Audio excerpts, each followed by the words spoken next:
Hello viewers, welcome to the grow Telugu YouTube channel.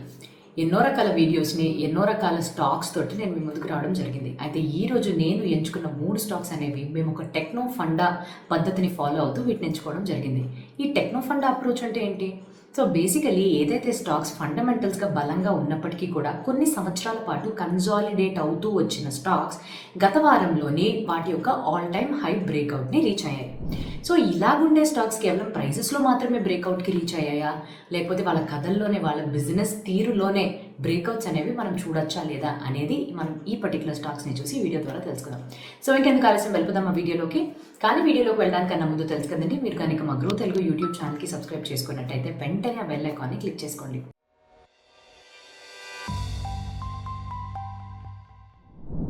నేను CA హిరణ్య అండి. ఈరోజు మనం చూడబోయేది ఏవైతే టెక్నికల్గా బ్రేక్అవుట్కి గురై వాళ్ళ యొక్క ఆల్ టైమ్ హై బ్రేక్అవుట్స్ని రీచ్ అయిన స్టాక్స్ అనేవి.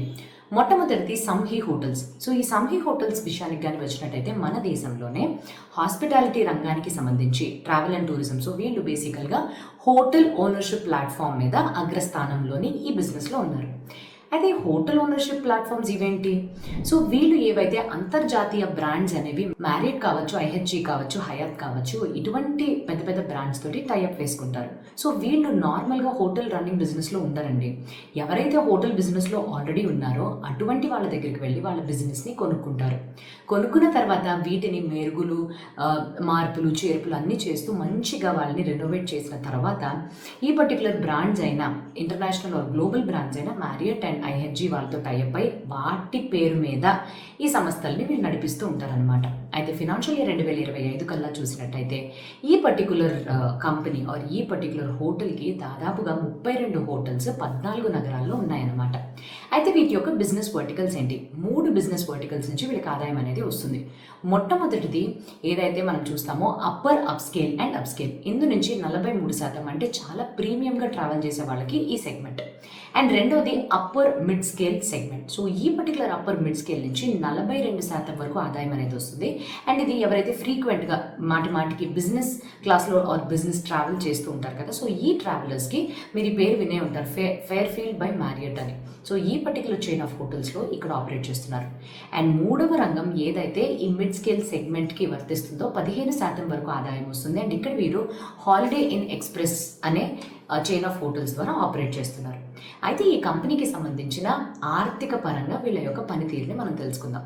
సో ఫినాన్షియల్ ఇయర్ 2025లోని వీళ్ళ యొక్క ఆదాయం 18.1% పెరిగి 1130 crores వరకు రీచ్ అయింది. సో దీనికి గల ముఖ్యమైన కారణంగా చూసినట్టయితే ఈ కంపెనీ యొక్క పర్ రూమ్ నుంచి వచ్చే ఆదాయం అనేది 17.7% పెరిగి 5015 రూపీస్ యావరేజ్ని చేరుకుంది. అండ్ ఈ కంపెనీ మిగతా యొక్క ఈ ఇండస్ట్రీలోనే మిగతా కంపెనీస్ ఆర్ హోటల్స్ బిజినెస్తో కానీ పోల్చి చూసినట్టయితే యావరేజ్ ఆక్యుపెన్సీ అనేది 75% ఉంది. ఇది చాలా హైయెస్ట్ అని చెప్పుకోవచ్చు. అండ్ అలానే యావరేజ్ రూమ్ రేట్ కూడా 19.2% పెరిగింది.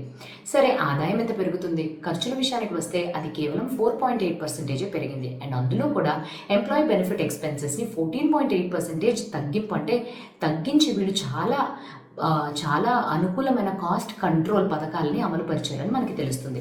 సో దీని యొక్క పర్యవసరం ఏంటి? ఈ కంపెనీ యొక్క ఆపరేటింగ్ ప్రాఫిట్ 52% పెరిగి 406 crores చేరుకుంది. ఆపరేటింగ్ ప్రాఫిట్ మార్జిన్ కూడా 8% పెరిగి 35.9% వరకు చేరుకుంది. ఎక్స్పెన్సెస్ విషయానికి వస్తే ఇంట్రెస్ట్ కాస్ట్, అంటే ఫినాన్స్ పరంగా కూడా వీళ్ళు చెల్లించే కాస్ట్ అనేవి 33.6% తగ్గడంతో ఫినాన్షియల్ ఇయర్ 2024లో 235 crores లాస్ ఉన్నప్పటికీ కూడా ఈ సంవత్సరం మొత్తం తిరిగిపోయి 86 కోట్ల ప్రాఫిట్స్ని చేరుకున్నారు. ఈ కంపెనీ యొక్క భవిష్యత్ ప్రణాళికలో ఎటువంటి విధంగా వీళ్ళు ఎదగబోతున్నారు అని అంటే, మన దేశంలోని ట్రావెల్ అండ్ టూరిజం రంగాన్ని కానీ తీసుకుని రాబోయే 10 సంవత్సరాల పాటుగా అసలు ఇందులోని ఎదుగుదల ఎలా ఉంటుందని చూస్తే ప్రపంచవ్యాప్తంగా ఉండే ఆర్థిక వ్యవస్థ కన్నా 2 రెట్ల వేగంగా పెరిగే అవకాశాలు బాగానే కనిపిస్తున్నాయి. రెండవది, ప్రస్తుతానికి ట్రావెల్ అండ్ టూరిజం రంగం మన దేశం యొక్క జీడిపిలోని 6.5% కాంట్రిబ్యూట్ చేస్తుంది. రాబోయే 9-10 సంవత్సరాల్లో ఇది 7.6% వరకు ఎదిగే అవకాశాలు ఉన్నాయి. ఎలా ఇంత ఎక్కువగా ఎదుగుతుంది అని అంటే, ఇక్కడ ఈ రంగానికి సంబంధించి డిమాండ్ అనేది 6.2% వరకు పెరిగినప్పటికీ దానికి సంబంధించిన మ్యాచింగ్ సప్లై అనేది కేవలం 4.7% మాత్రమే పెరుగుతుంది. సో ఇలా ఎక్కడైతే డిమాండ్ అండ్ సప్లై మధ్యన గ్యాప్ అనేది పెరుగుతుందో ఆ పర్టికులర్ సెక్టార్లోని గ్రోత్ ఎదుగుదల అనేది మనకి ఎక్కువగా కనిపిస్తూ ఉంటుంది. ఇది మాత్రమే కాకుండా మన దేశంలోని హైదరాబాద్ అండ్ బెంగళూరు నగరాల్లోని ఎక్కువగా కార్పొరేట్ హోటల్స్కి డిమాండ్ అనేది పెరిగిపోవడం మనం చూస్తున్నాం. సో ఈ కంపెనీ వాళ్ళు వచ్చే 4 సంవత్సరాలకి సరిపడా ఏదైతే హోటల్స్ని వాళ్ళు అక్వైర్ చేసుకుని మార్పులు చేర్పులు చేసుకుని రీబ్రాండింగ్ చేసుకుని వాళ్ళ యొక్క బిజినెస్ విస్తరించడం కోసం క్యాపిటల్ ఎక్స్పెండిచర్ పరంగా 880 కోట్లని కేటాయించారు. రాబోయే సంవత్సరంలోనే 175 నుంచి 200 కోట్ల వరకు ఈ పర్టికులర్ విషయం మీద మాత్రమే వీళ్ళు కేటాయించి పెట్టారు. అండ్ నెక్స్ట్ ఈ కంపెనీ పరంగా కానీ చూసినట్టయితే ఫినాన్షియల్ ఇయర్ 2026లోని 2 కొత్త హోటల్స్ని వీళ్ళు లాంచ్ చేశారు. ఒకటి మన హైటెక్ సిటీ హైదరాబాద్లోని అండ్ ఇంకొకటి Trinity hotel white field Bengaluru లొకేషన్లో. సో ఇవి కానీ ఆపరేషన్లోకి వస్తే లాంచ్ అయిన తర్వాత దాదాపుగా 300 కోట్ల వరకు ఇక్కడ ఆదాయం అనేది పెరగడం యాడ్ అవుతుంది ఈ కంపెనీకి. సో దీనితో పాటుగా వీళ్ళకు ఉండే ఎదుగుదల అవకాశాలు ఎదుగుదల విషయం ఏంటి అని అంటే వీళ్ళు అసెట్ లైట్ కంపెనీగా మారిపోయారు. ఇంతకుముందు ఏదైతే కొనుగోలు అంటే ఒక అసెట్ని కొనుక్కున్న తర్వాత దాన్ని బాగు చేసేవాళ్ళు కదా, ఇప్పుడు లీజ్ మీద తీసుకుని దాన్ని బాగు చేస్తున్నారు. సో ఈ తీరుగా వీళ్ళ క్యాపిటల్ ఎక్స్పెండిచర్ సైకిల్ అనేది 4 సంవత్సరాల నుంచి 2 సంవత్సరాలకి పడిపోయింది. లీజ్డ్ అసెట్స్ నుంచి వీళ్ళకి ఇది వరకు 13% మాత్రమే ఆదాయం అనేది వస్తుంది. సో దీన్ని భవిష్యత్తులోని 20% వరకు పెంచే ప్రణాళికలు కూడా తీసుకుంటున్నారు. ఇప్పుడు వీళ్ళ యొక్క బ్యాలెన్స్ షీట్స్ని మనం క్షుణ్ణంగా పరిశీలించి చూసినట్టయితే వీళ్ళ యొక్క అప్పులు అనేవి పెరిగినాయి.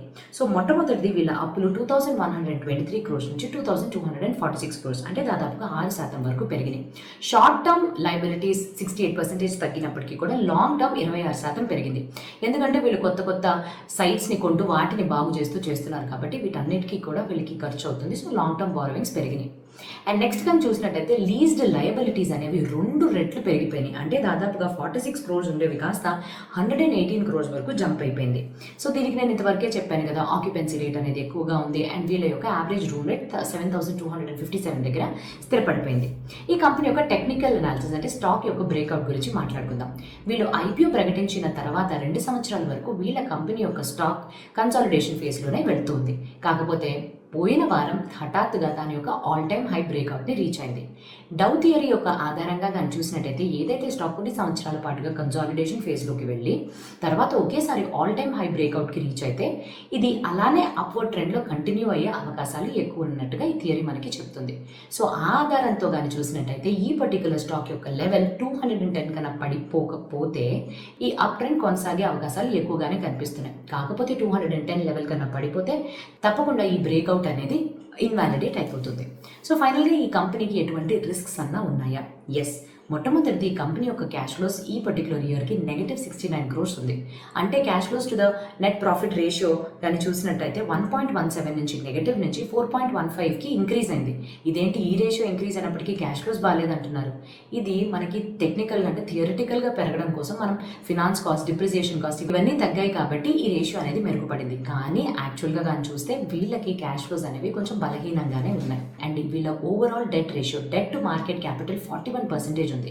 వెరాస్ అదే ఇండస్ట్రీలోని మీడియన్ అనేది చాలా తక్కువ 0.07 వరకు ఉంది. సో ఎక్కువ అప్పులు ఉంటే ప్రెషర్ అనేది ఎక్కువగానే ఉంటుంది కంపెనీకి. రెండవ కంపెనీ మనం చూడబోయేది L&T ఫైనాన్స్. మన దేశంలోని L&T ఫైనాన్స్ వాళ్ళు ఒక నాన్ బ్యాంకింగ్ ఫైనాన్షియల్ కంపెనీగా వ్యవహరిస్తూ నగరాల్లోని అండ్ అలానే గ్రామాల్లోని కావాల్సిన అప్పులు ఇస్తూ వివిధ రకాల ఆర్థిక సేవల్ని అందిస్తున్నారు. నాన్ బ్యాంకింగ్ ఫైనాన్షియల్ కంపెనీ అనేది కస్టమర్స్ దగ్గర నుంచి డిపాజిట్స్ అక్సెప్ట్ చేయలేవు. సో వీళ్ళు కేవలం అప్పులు మాత్రమే ఇస్తారు కాబట్టి కాస్ట్ ఆఫ్ క్యాపిటల్ అనేది ఎక్కువగా ఉంటుంది. ఈ కంపెనీ యొక్క బిజినెస్ వర్టికల్స్ గురించి మనం ఇప్పుడు తెలుసుకుందాం. వీళ్ళకుండే టోటల్ పోర్ట్ఫోలియోలోనే 56% వీళ్ళకి అర్బన్ ఫైనాన్స్ నుంచి వస్తుంది. అందులో కూడా అతి ముఖ్యమైన ఘట్టంగా వీళ్ళకి హోమ్ లోన్స్ ఉన్నాయి. సో అందులో 9,500 అందులో 9,582 క్రోర్స్ అనేది పోర్ట్ఫోలియోలో ఉంది. అండ్ ఇక్కడ హోమ్ లోన్స్లోని ఎక్కువగా గ్రోత్ వీళ్ళు ఎలా చూస్తున్నారంటే బిల్డర్స్తో టైఅప్ అయ్యారు. ఫోన్పేలో టైఅప్ అవ్వడంతో ఈ పర్టికులర్ ఛానల్స్ నుంచి వీళ్ళు అప్పులు ఇచ్చే ఈ గ్రోత్ అనేది పెరుగుతుంది. అండ్ రెండవది కానీ చూస్తే 2 వీలర్ ఫినాన్సింగ్. సో ద్విచక్ర వాహనాలకి వీళ్ళు అప్పులు అంటూ ఇస్తున్నారు. దానికి 9,285 క్రోర్స్ అనేది పోర్ట్ఫోలియో అలొకేషన్ ఉంది. అండ్ ఇక్కడ కానీ చూసినట్టయితే 137 లొకేషన్స్లోని యావరేజ్ టికెట్ సైజ్ ₹1,00,000 వరకు కూడా వీళ్ళు లోన్స్ అనేది ఇస్తున్నారు. అండ్ దీని తర్వాత పర్సనల్ లోన్స్ అండ్ ఎస్ఎంఈకి సంబంధించిన లోన్స్ కూడా ఇస్తున్నారు. ఇదే అర్బన్ ఫినాన్స్కి సంబంధించిన వర్టికల్లో. మిగిలిన 44% ఎక్కడి నుంచి వస్తుంది? గ్రామాల్లో వీళ్ళు ఏదైతే అప్పులు ఇస్తున్నారో. ఇక్కడ అత్యధికంగా వీళ్ళు వ్యవసాయానికి సంబంధించిన పరికరాల మీద ఏవైతే అప్పులు కావాలో వాటిని ఇస్తున్నారనమాట. గత సంవత్సరం దాదాపు 96,000 ట్రాక్టర్స్ని ఈ పర్టికులర్ ఫినాన్స్ మోడల్లోని వీళ్ళు లోన్స్ అనేవి ఇచ్చారు కొనుగోలు చేయడానికి. సో దాదాపుగా 7,427 crores ఇందు మీద ఖర్చు పెట్టారు. సో దీని తర్వాత రూరల్ ఫినాన్స్లో ఇంకా ఎటువంటి ప్రోడక్ట్స్లో డీల్ చేస్తున్నారు అంటే మైక్రో ఫినాన్సింగ్ అండ్ మైక్రో ఎల్ఏపీసీ. దాదాపుగా వీళ్ళ యొక్క పోర్ట్ఫోలియో 20,000 కోట్లని దాటేసింది. అండ్ దెన్ మనం కానీ ఇంకో వర్టికల్ పరంగా కానీ చూడాలి అని అంటే 97% వరకు అంటే 95,180 crores వరకు వీళ్ళు రీటైల్ లెండింగ్ చేస్తున్నారు. అండ్ మిగతా 3% హోల్సేల్ లెండింగ్లోకి వస్తుంది. అండ్ అలానే డిజిటల్ సేవల పరంగా కానీ చూసినట్టయితే ఎల్ఎన్టీ ఫైనాన్స్ ఒకప్పుడు ఫినాన్షియల్ ఇయర్ 2021లోని కేవలం 14% దాని యొక్క సేవలని డిజిటల్ రూపంలో అందించేది. ఇప్పుడు అది 95% అంటే కంప్లీట్గా పూర్తిగా ఇది ఒక డిజిటల్ రంగం కింద మారిపోయిందని చెప్పుకోవచ్చు. అయితే ఇప్పుడు ఈ కంపెనీ యొక్క ఫినాన్షియల్స్ పరంగా కానీ మనం చూసినట్టయితే ఫినాన్షియల్ ఇయర్ 2026 Q1లోని వీళ్ళ యొక్క నెట్ ఇన్కమ్ అనేది కానీ మనం చూసినట్టయితే 6% పెరిగింది. అంటే ఇంట్రెస్ట్ ఫీజ్ పెరిగినప్పటికీ కూడా టాప్ లైన్లో అంత ఎక్కువగా వీళ్ళకి ఎదుగుదల అనేది కనిపించలేదు. సో ఇంట్రెస్ట్ ఇన్కమ్ 9% పెరిగి 3,690 crores చేరుకున్నప్పటికీ కూడా ఇంట్రెస్ట్ ఎక్స్పెన్స్ అనేది 21% పెరిగింది. సో అందువల్ల వీళ్ళ నెట్ ఇంట్రెస్ట్ మార్జిన్ NIM ఏదైతే ఉందో అది మాత్రం చాలా తక్కువగా అంటే నెట్ ప్రాఫిట్స్ పరంగా NIM పరంగా చూసుకుంటే కేవలం 2% మాత్రమే పెరిగి 2,054 crores చేరుకుంది. అయితే ఈ కంపెనీ యొక్క భవిష్యత్తు ప్రణాళికలు ఎలాగున్నాయి? సో ఫస్ట్ నేను ముఖ్యంగా చెప్పిన 97% వరకు వీళ్ళకి రీటైల్ రంగం నుంచి వస్తుంది కదా ఆదాయం. సో ఇందులోనే ఇంకా ఎక్కువగా వీళ్ళ యొక్క లోన్ బుక్ వాల్యూని పెంచుకోవాలి. 25 నుంచి 30% వరకు వచ్చే ఒక సంవత్సరంలోని మేము టార్గెట్ అనేది పెట్టుకున్నామని చెప్తున్నారు. సో ఈ రీటైల్ రంగంలో కూడా ఏది పడితే అది కాకుండా పర్సనల్ లోన్స్లో, SME లోన్స్లో, మైక్రో LAPsలోని ఇంకా వివిధ రకాల పథకాలు తెచ్చి ఇక్కడ లోన్ బుక్ని వాల్యూని పెంచుకోవాలి అనే అంచనాలు అండ్ దానికి సరిపడే ప్రణాళికల్ని వేసుకుంటున్నారు. అండ్ రెండవది కానీ చూసినట్టయితే గోల్డ్ లెండింగ్ బిజినెస్. సో ఈ పర్టికులర్ గోల్డ్ లెండింగ్లో హైయెస్ట్ మార్జిన్స్ అనేవి లభిస్తాయి. సో ఈ పర్టికులర్ ఎల్ఎన్టీ ఫినాన్స్ వాళ్ళు ఇప్పుడు ఈ రంగంలో కూడా అడుగుపెట్టారు. పాల్ మర్చెంట్ ఫినాన్స్ యొక్క బిజినెస్ని కొనుగోలు చేయడంతో వీళ్ళకి డైరెక్ట్గా 130 బ్రాంచెస్లోనే వాళ్ళకి యాక్సెసిబిలిటీ లభించింది. అండ్ అలానే ఈ కంపెనీకి సంబంధించి 1,300 కరెంట్ బుక్ వాల్యూ ఏదైతే ఉందో అది కూడా వీళ్ళు కైవసం అనేది చేసుకున్నారు. అండ్ మూడవది కానీ చూసుకున్నట్టయితే డిజిటల్ అండ్ టెక్ ఇంటగ్రేషన్ వైపుగా కూడా చాలా ఎక్కువగా వీళ్ళు స్టెప్స్ అనేవి తీసుకుంటున్నారు. మొట్టమొదటిది వీళ్ళ ప్రాజెక్ట్ సైక్లాప్స్. సో ఈ ప్రాజెక్ట్ సైక్లాప్స్ అంటే ఇది ఒక ఏఐకి సంబంధించి AI ద్వారా నిర్మించబడిన ఒక platform. So credit under writing platform. So ఈ ప్లాట్ఫామ్ని ఆల్రెడీ 2-వీలర్ లోన్ సెగ్మెంట్లోని వీళ్ళు ప్రవేశపెట్టారు. ఇంకా దీని తర్వాత పర్సనల్ లోన్స్ అండ్ SME లెండింగ్లో కూడా దీన్ని ప్రవేశపెడతాము అని అనుకుని ప్రణాళికలు వేస్తున్నారు. దీనితో పాటుగా ఇది అయ్యాక ప్రాజెక్ట్ నాస్ట్రోడామస్ని కూడా దీనిపైన కూడా వాళ్ళు వర్క్ చేస్తున్నారు. ఈ నాస్ట్రోడామస్ అంటే ఏంటి? సో వీళ్ళు మళ్ళీ ఇది ఒక ఏఐకి సంబంధించిన ఒక టూల్ని తయారు చేస్తున్నారు. సో ఈ పర్టికులర్ టూల్ ద్వారా మీరు క్రాస్ సెల్లింగ్ కానీ లేకపోతే చాలా బలమైన పోర్ట్ఫోలియో రిస్క్ ఇంజిన్ ప్లాట్ఫామ్గా ఇది పనిచేస్తుంది. సో దీనివల్ల అంటే ఇది లాంచ్ చేసిన దాని తర్వాత వీళ్ళకి ఎన్నో రెట్ల అవకాశాలు, ఎన్నో రెట్ల ఎదుగుదల ఉంటుందని వీళ్ళు భావిస్తున్నారు. అండ్ అలానే వీళ్ళ యొక్క net interest margin and fee ఇన్కమ్ని 10 నుంచి 10.5% వరకు పెంచాలని ప్రణాళిక వేసుకున్నారు. దీంతో పాటు రిటర్న్ ఆన్ అసెట్స్ కూడా ప్రస్తుతం 2.44 దగ్గర స్థిరపడింది. 2 సంవత్సరాల తర్వాత 1.45 నుంచి ఇది 2.44కు ఇచ్చింది. బట్ దీని నుంచి ఇంకో 2.5% వరకు పెంచాలి అని అనుకుంటున్నారు. ఇప్పుడు ఈ కంపెనీకి సంబంధించిన మెట్రిక్స్ చూద్దాం. ఈల్డ్ ఆన్ అడ్వాన్సెస్ 13.6% నుంచి 15.2%కి పెరిగింది. అంటే లోన్స్ మీద ఎక్కువగా సంపాదిస్తున్నట్టు. అండ్ వీళ్ళ యొక్క నాన్ స్టాండర్డ్ 3%ని 1.98% నుంచి 0.97%కి తగ్గించుకుని లెసర్ దాన్ 1% టార్గెట్లోనే మెయింటైన్ చేసుకుంటున్నారు. కాస్ట్ ఆఫ్ ఫండ్స్ అనేది ఫినాన్షియల్ ఇయర్ 24-25లో 7.8% దగ్గర నుంచి 7.68% వరకు తగ్గింది. అంటే వీళ్ళు బాగా ఎఫిషియెంట్గా పనిచేస్తున్నట్టు అర్థం. అండ్ నెక్స్ట్ ఈ కంపెనీ యొక్క క్యాపిటల్ అడిక్వసీ రేషియో మాత్రం స్లైట్గా తగ్గిపోయింది. 25% నుంచి 22.3%కి. రిటర్న్ ఆన్ ఈక్విటీ 7.8% నుంచి 10.87%కి పెరిగింది. అంటే బెటర్గా వీళ్ళు share holder returns and capital productivity మీద కాన్సన్ట్రేట్ చేస్తున్నట్టుగా తెలిసింది. ఈ కంపెనీ యొక్క స్టాక్ టెక్నికల్ అనాలిసిస్ విషయానికి కానీ వచ్చినట్టయితే చూస్తే గత 7 సంవత్సరాలుగా కన్సాలిడేషన్లో ఉన్న ఈ స్టాక్ గత వారం బ్రేక్అవుట్కి గురైంది. సో ఈ ఆల్ టైమ్ హై బ్రేక్అవుట్ నేను డౌ థియరీ యొక్క ఆధారంగా చెప్పాను కదా. సో ఎక్కువగా అప్ ట్రెండ్లోనే కొనసాగే అవకాశాలు ఉన్నాయి. ఉన్నాయి. కాకపోతే 180 లెవెల్స్ కన్నా తగ్గిపోతే ఈ అప్ ట్రెండ్ అనేది ఇన్వాలిడేట్ అయిపోతుంది. కంపెనీకి సంబంధించిన రిస్క్స్ పరంగా కానీ చూసుకున్నట్టయితే ఏదన్నా ఒక మైక్రో ఫైనాన్సింగ్ కంపెనీకి ఎప్పుడు కూడా రెగ్యులేటరీ రిస్క్ అనేది ఉంటుంది. తమిళనాడు అండ్ కేరళలోని మైక్రో ఫైనాన్సింగ్కి సంబంధించి ప్రభుత్వం వాళ్ళు చాలా రకాల రూల్స్ని ప్రవేశపెట్టడంతో ఇక్కడ రికవరీకి సంబంధించి కొన్ని కష్టాలని వీళ్ళు ఎదుర్కోవాల్సి వస్తుంది. అండ్ రెండవ ముఖ్యమైన కష్టం ఏంటి అని అంటే వీళ్ళ అసెట్ క్వాలిటీ అనేది తగ్గిపోతూ వస్తుంది. ఇంపైర్మెంట్ కాస్ట్ దాదాపుగా వీళ్ళకి 1300 crores నుంచి 2193 crores వరకు పెరిగింది. అంటే దాదాపుగా వీళ్ళకి వచ్చే ఆదాయంలోని 15% ఇంపైర్మెంట్ కాస్ట్కి వెళ్ళిపోయిందని చెప్పుకోవచ్చు. ఇప్పుడు మనం చూడబోయే ఆఖరి company intellect design arena limited. 2011లోని ఈ కంపెనీని ఒక ఫిన్టెక్ కంపెనీగా మన దేశంలో స్థాపించి ఈ రోజు వరకు వీళ్ళు బ్యాంకింగ్, ఇన్సూరెన్స్ అండ్ ఫినాన్షియల్ సర్వీసెస్కి సంబంధించిన కంపెనీ యొక్క క్లయింట్స్కి చాలా అడ్వాన్స్ లెవెల్లో టెక్నాలజికల్ సొల్యూషన్స్ని అందిస్తున్నారు. ఈ కంపెనీ యొక్క వర్టికల్స్ గురించి మాట్లాడుకున్నట్టయితే వీళ్ళు consumer banking and wholesale banking రెండిట్లో కూడా కోర్ బ్యాంకింగ్ కావచ్చు, అప్పులు ఇవ్వడం కావచ్చు, క్రెడిట్ కార్డ్ మేనేజ్మెంట్ కావచ్చు, వీటి మూడింటిని కూడా చాలా తెలివిగా ఏఐకి సంబంధించి eMACH.ai అనే ప్లాట్ఫామ్ ద్వారా చాలా సులువైన అడ్వాన్స్ లెవెల్లోనే వీళ్ళు సొల్యూషన్స్ని అందిస్తున్నారు. అండ్ రెండవ వర్టికల్ అయిన ఇంటెలెక్ట్ ఏఐ, ఇక్కడ వీళ్ళు పర్పుల్ ఫ్యాబ్రిక్ అనే ఆర్టిఫిషియల్ ఇంటెలిజెన్స్ ప్లాట్ఫామ్ ద్వారా వీళ్ళ యొక్క క్లయింట్స్ అయిన ఇన్సూరెన్స్, బ్యాంకింగ్ అండ్ వెల్త్ మేనేజ్మెంట్కి సంబంధించిన అన్ని రకాల క్లయింట్స్కి కూడా మంచి మెరుగైన డెసిషన్స్ నిర్ణయాలు తీసుకునే విధంగా వీళ్ళు తోడ్పడుతున్నారు. వీళ్ళ యొక్క లాస్ట్ వర్టికల్ ఏంటి అని చూసినట్టయితే digital commerce tech. So digital commerce టెక్లోని ఈ కామర్స్ వెబ్సైట్ కావచ్చు, సప్లై చైన్ గురించి కావచ్చు, ఎటువంటి క్లయింట్స్కైనా వీళ్ళు ఇక్కడ పేమెంట్కి సంబంధించి అండ్ టెక్నాలజీకి సంబంధించి వివిధ రకాల సేవలను అయితే వీళ్ళు అందిస్తున్నారు. అండ్ వీళ్ళకి వచ్చే ఆదాయంలో 50% వరకు లైసెన్సెస్ నుంచి అండ్ ఏఎంసీ ప్లాట్ఫామ్స్ నుంచి వస్తున్నాయి. 80% వరకు ఆదాయం అనేది అవుట్ ఆఫ్ ఇండియా నుంచి వీళ్ళకి జనరేట్ అవుతుంది. గత 3 సంవత్సరాల్లో ఈ కంపెనీ యొక్క సేల్స్ అనేవి just 10% compounded annual growth rate ఉంది. కాకపోతే ప్రాఫిట్స్ అనేవి 1% పడిపోయింది. కానీ ఈ పర్టికులర్ హిస్టరీని లాస్ట్ ఇయర్ వీళ్ళు తిరగరాశారు. అంటే లాస్ట్ ఇయర్ మాత్రం వీళ్ళకి వచ్చిన ఆదాయం 18.3% ఇయర్ ఆన్ ఇయర్ గ్రోత్ చేరుకుని 7,259 crores చేరుకుంది. దీనికి ముఖ్యమైన కారణం ఏంటి అంటే వీళ్ళకి లైసెన్సింగ్ రెవెన్యూ నుంచి 32% అత్యధికమైన ఆదాయం గత సంవత్సరంలో చూశారు.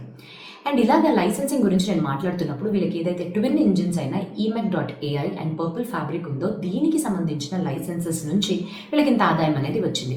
సో ఇది పక్కన పెట్టేస్తే ఇటీవలే వీళ్ళు ఒక 200 కోట్లకి సంబంధించి ఒక ఏఐ బేస్డ్ డీల్ని యూకేలోని క్లోజ్ చేశారు. సో దీనివల్ల క్వార్టర్ ఆన్ క్వార్టర్ 142% గ్రోత్ని చూస్తున్నారు. అండ్ అలానే ఈ పర్టికులర్ రీజన్ నుంచి వీళ్ళకి 37% వరకు ఆదాయం ఇంకా పెరిగే అవకాశాలు కూడా కనిపిస్తున్నాయి. సో ఖర్చులు మాత్రం స్లోగా 9.9%కి పెరిగినప్పటికీ ప్రాఫిటబిలిటీ కూడా అంతేలాగా పెరుగుతుంది. మిగతా ఖర్చులు 7.5% తగ్గించడంతో కాస్ట్ కంట్రోల్ని బాగానే పాటిస్తున్నారు. సో దీనివల్ల వీళ్ళ ఆపరేటింగ్ ప్రాఫిట్ 48.5% పెరిగి 202 crores దగ్గర స్థిరపడింది. ఆపరేటింగ్ ప్రాఫిట్ మార్జిన్ 27.8% పెరిగి 567 బేస్ పాయింట్స్ ఇంక్రీజ్ అయింది. అదర్ ఇన్కమ్ నుంచి 35% పెరగడంతో 23 కోట్లని చేరుకుంది. ఇంట్రెస్ట్ కాస్ట్ అలానే 1 కోటి రూపాయల దగ్గర ఆగిపోయింది. సో ప్రాఫిట్ ఆఫ్టర్ ట్యాక్స్ దాదాపు 86.3% పెరిగి 136 crores దగ్గర స్థిరపడిపోయింది. వీళ్ళ యొక్క గ్రోత్ అవుట్లుక్ ఏంటి? సో ఏదైతే ట్విన్ ఇంజిన్స్ లాగా వీళ్ళు పర్పుల్ ఫ్యాబ్రిక్ అండ్ eMACH.aiని వాడుతున్నారో ప్రస్తుతం దీని నుంచి 15% వరకు రెవెన్యూ గ్రోత్ అనేది చూస్తున్నారు. ఎబిట్డా కూడా దాదాపు 24 నుంచి 25% గ్రోత్ అనేది చూస్తున్నారు. కానీ దీన్ని టార్గెట్ చేసి రాబోయే కొన్ని సంవత్సరాల్లోని 30% వరకు పెంచాలి అనే ప్రణాళికల్ని వేసుకుంటున్నారు. అండ్ రెండోది వీళ్ళకి ఏదైతే క్వార్టర్ ఆన్ క్వార్టర్ ఇన్కమ్ వస్తుందో అది 7 నుంచి 750 కోట్ల దాకా స్థిరపడింది. ఇది ఇంకొక 800 కోట్ల వరకు పెంచాలి అనే ప్రణాళికని వేసుకున్నారు. లైసెన్సింగ్ రెవెన్యూ నుంచి వచ్చే 50% ఏదైతే ఆదాయం ఉందో దీన్ని 60% వరకు వచ్చే 2-3 సంవత్సరాల్లోపు పెంచాలి అనే ఆలోచన చేస్తున్నారు. అండ్ అలానే యాన్యువల్ రికరింగ్ రెవెన్యూ 879 crores ఉంది. సో ఈ క్వార్టర్ 4లోని ఇది 125% జంప్ ఉందని వీళ్ళు చూపించారు. అండ్ ఒక 160 crores వరకు వీళ్ళు ప్రోడక్ట్ డెవలప్మెంట్ మీద కొత్త ప్రోడక్ట్ని డెవలప్ చేసే విధంగా అక్కడ కేటాయించుకున్నారు. సో బ్యాలెన్స్ షీట్ పరంగా కానీ చూసినట్టయితే ఈ కంపెనీ ఏమో అస్సలు డెట్ తీసుకోలేదు. డెట్ జీరో లెవెల్ ఇన్వెంటరీని మెయింటైన్ చేస్తుంది. క్యాష్ ఫ్లోస్ పరంగా కూడా చూస్తే పెరిగింది 410 నుంచి 431కి, అంటే 5% గ్రోత్ అనేది ఉంది. సో నెట్ క్యాష్ ఫ్లోస్ పరంగా కానీ చూస్తే 17% గ్రోత్ ఉంది. సో టెక్నికల్ అనాలిసిస్ పరంగా కానీ చూసినట్టయితే 1150 లెవెల్ క్రాస్ అవ్వగానే ఈ స్టాక్ ఆల్ టైమ్ హై బ్రేక్అవుట్ని చూపించింది. మొత్తం ఐటీ సెక్టర్ అండ్ ఐటీ సెక్టర్కి సంబంధించిన కంపెనీస్ అనేవి కూడా ఇప్పుడు కరెక్షన్ ఫేజ్లో ఉన్నప్పటికీ కూడా ఈ కంపెనీ అన్నింటినీ దాటుకుని ఒక బ్రేక్అవుట్ ఫేజ్లోకి వచ్చిందనమాట. కంపెనీకి సంబంధించిన రిస్క్స్ పరంగా కానీ చూసినట్టయితే అంతర్జాతీయ లెవెల్లో వివిధ రకాల ప్లేయర్స్ అండ్ nimble.ai నుంచి వీళ్ళ గట్టి పోటీ అనేది ఉంది. వీళ్ళ మార్కెట్ షేర్ తగ్గే తీరులోని కొంచెం తెలుస్తుంది. అండ్ ఈ కంపెనీ యొక్క వాల్యుయేషన్స్ చాలా ఎక్కువ ఉన్నాయి. వీళ్ళ యొక్క PE రేషియో 50 టైమ్స్ ఉంటే ఇండస్ట్రీ యావరేజ్ కేవలం 30 టైమ్స్ ఉంది. సో వీళ్ళు అనుకున్న గ్రోత్ని కానీ రీచ్ అవ్వకపోతే ఆ పర్టికులర్ నంబర్స్ అనేవి డిఫికల్ట్ అయిపోతాయి. సో అవండి ఏవైతే బ్రేక్అవుట్స్కి గురైన స్టాక్స్ సడన్గా కన్సాలిడేషన్ ఫేస్లోకి ఎలాగ యూటర్న్కి సంబంధించి ఎందుకు ఇంత పెద్ద బ్రేక్అవుట్కి గురైంది అని ఈ పర్టికులర్ 3 కంపెనీస్ యొక్క స్టాక్స్ గురించి చెప్పాం కదా. సో ఈ సెక్టార్లో ఉండే టెయిల్ విన్స్ అంటే ఎక్కువగా ఎదుగుదల అవకాశాలు ఎలా ఉన్నాయి, ఇప్పుడు ఎలా పర్ఫామ్ చేస్తున్నారు, అండ్ టెక్నికల్ అనాలిసిస్ పరంగా ఏ లెవెల్స్కి కింద పడిపోతే ఈ బ్రేక్అవుట్స్ అనేవి రివర్స్ అయ్యే ఛాన్సెస్ అనేవి కనిపిస్తాయి.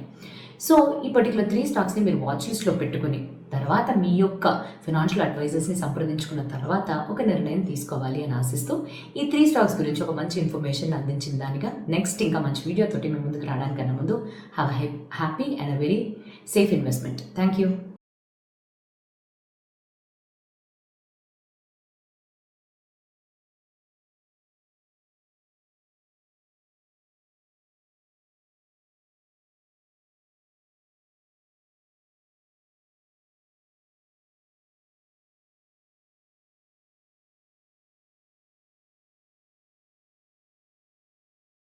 Investment in securities market are subject to market risks. Read all the related documents carefully before investing. Please read the risk disclosure documents carefully before investing in equity shares, derivatives, mutual fund, and or other instruments traded on the stock exchanges.